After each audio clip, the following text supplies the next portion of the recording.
Hi friends, welcome back to our channel. Cricket updates కోసం మన ఛానల్ను సబ్స్క్రైబ్ చేసుకోండి. అలాగే వీడియోస్ చూస్తున్న వాళ్ళు లైక్ చేయండి. విషయానికి వస్తే వరల్డ్ క్రికెట్లో టీమిండియా ఆధిపత్యం మొదలైందని వ్యాఖ్యానించాడు Australia fast bowler Josh హజెల్వుడ్.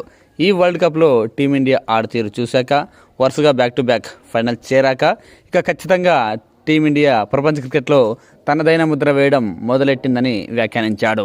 Last 2 సంవత్సరాల నుంచే టీమిండియా అద్భుతంగా ఆడుతోందని అందుకు నిదర్శనం వరుసగా 2 సార్లు టీ20 వరల్డ్ కప్కు ఫైనల్కు క్వాలిఫై కావడమేనని వ్యాఖ్యానించాడు. అనుమానం ఏమీ లేదు, ఈసారి కూడా టీమిండియానే వరల్డ్ కప్ గెలుస్తుందని, అందులో ఎటువంటి సందేహం లేదని వ్యాఖ్యానించాడు. ఇక ఆస్ట్రేలియా గురించి కూడా మాట్లాడాడు జాష్ హజెల్వుడ్.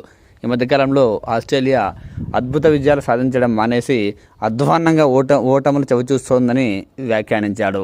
రీసెంట్గా వరల్డ్ కప్లో సైతం ఆస్ట్రేలియా ఓటములపై స్పందించాడు జాష్ హజెల్వుడ్. శ్రీలంక చేతిలో చిత్తుగా ఓడిపోయింది. గెలవాల్సిన మ్యాచ్ను చేజేతులా ఓడిపోయింది. కనీసం సూపర్ 8కు చేరుకోలేకపోయింది. ఇక ఆస్ట్రేలియా ఆధిపత్యం ఎక్కడ ఉన్నట్టు, ఇక జింబాబ్వే చేతిలో సైతం చిత్తుగా ఓడిపోయింది. ఇలాంటి ఆస్ట్రేలియా ప్రపంచ క్రికెట్ను శాసిస్తుందంటే నమ్ముతామా? ఒకప్పుడు మేము ప్రపంచ క్రికెట్ను శాసించాము, కానీ ఇప్పుడు ఆ పరిస్థితి కనిపించడం లేదు. చిన్న జట్లపై సైతం చెమటోడ్చి గెలవాల్సి వస్తోంది. ఇక మరోపక్క టీమిండియా మాత్రం ప్రత్యర్థులను చిత్తు చేస్తూ తమదైన శైలిలో వరుస విజయాలతో దూసుకెళ్తోందని వ్యాఖ్యానించాడు. ఈ మధ్యకాలంలో టీమిండియాపై మ్యాచ్ గెలవడం వరల్డ్ క్రికెట్లో ఏ టీంకు కూడా సాధ్యం కావడం లేదని వ్యాఖ్యానించాడు.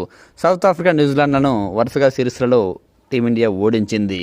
అంతేకాదు, వరల్డ్ కప్ లాంటి మెగా ఈవెంట్లలో సైతం అద్భుత విజయాలు సాధిస్తోంది. ఇక ఈ వరల్డ్ కప్ గెలిస్తే 100% టీమిండియా ఆధిపత్యం మొదలైనట్టేనని చెప్పుకొచ్చాడు.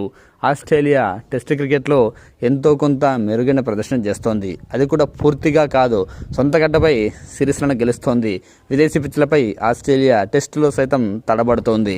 ఇక వన్డే టీ20 క్రికెట్ విషయానికి వస్తే టీ20లో అయితే ఆస్ట్రేలియా సొంత గడ్డపై సైతం టీ20 సిరీస్లను కోల్పోయిందని, ఈ మధ్య కాలంలో వన్డేల్లో నెట్టుకొస్తోందని వ్యాఖ్యానించాడు.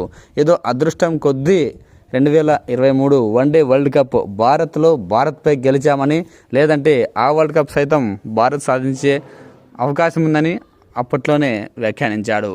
ఎటొచ్చి వరల్డ్ క్రికెట్లో టీమిండియా ఆధిపత్యం మొదలైంది. ఆస్ట్రేలియా పతనం కూడా మొదలైనట్టేనని కనిపిస్తోంది. సో ఎటు చూసినా టీమిండియాపై ఇక భవిష్యత్తులో ఏ జట్టు గెలవడం కూడా అంత ఈజీ కాదు. మరీ ముఖ్యంగా వరల్డ్ కప్ లాంటి ఈవెంట్స్లలో సైతం టీమిండియాపై గెలవడం ఆషామాషీ కాదు. రేపు ఫైనల్లో సైతం న్యూజిలాండ్ను ఇండియా ఓడించే అవకాశాలు మెరుగ్గా ఉన్నాయని వ్యాఖ్యానించాడు. కోర్స్ మీరు అనవచ్చు, టీమిండియా ఈ వరల్డ్ కప్లో చిన్న జట్లపై సైతం కష్టపడి గెలవాల్సి వచ్చింది, కష్టపడి గెలిచింది కదా, ఆధిపత్యం ఎలా అంటారు అని. ఆస్ట్రేలియా ప్రపంచ క్రికెట్ను సహించిన టైంలో సైతం జింబాబ్వే చేతిలో ఓడిపోయింది. అలాగని ఆస్ట్రేలియా అద్భుత విజయాలను మర్చిపోతామా? అలాగే టీమిండియా కూడా కొన్ని మ్యాచెస్లో ఓడిపోవచ్చు, కొన్ని మ్యాచెస్లో టఫ్గా కాంపిటీషన్ ఉండొచ్చు టీమిండియాకు. అంత మాత్రాన వీళ్ళ ఆధిపత్యం కూడా ఎక్కడికి వెళ్ళదు. ఖచ్చితంగా టీమిండియా ఆధిపత్యం ఈ వరల్డ్ కప్ గెలిచాక పూర్తిగా మొదలవుతుందని వ్యాఖ్యానించాడు.